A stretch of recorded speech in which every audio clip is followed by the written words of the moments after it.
Hey guys, it's Annette and welcome to my channel. Today we are making a meatloaf stuffed pumpkin. These are the sugar baby pumpkins that I grew. They're really small. You could use a different squash as long as it's small like this, maybe an acorn. I hollowed out the pumpkins and I salt and peppered them and put them in the oven for 20 minutes to pre-cook. For this recipe, I'm using ground beef. Use the leanest meat that you can. I'll show you why later.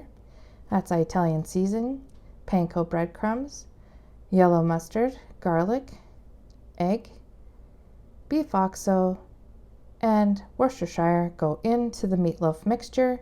For the topping, it is brown sugar, ketchup, and lemon juice. I forgot to show the Worcestershire earlier.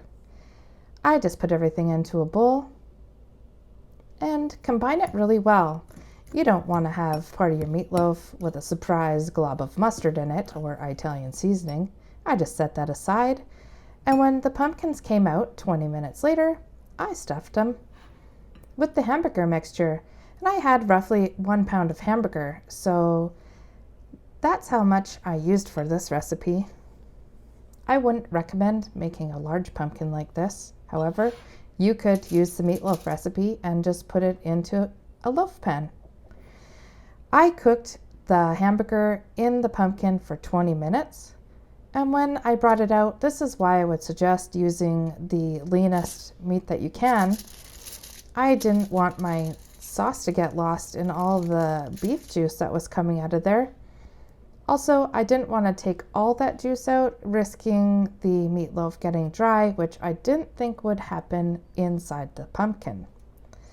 Once I got some of the beef drippings out of there, I applied the sauce. The sauce is so delicious that if your meat has shrunk a little bit from the sides, I would definitely suggest putting it down the side if you have space for that.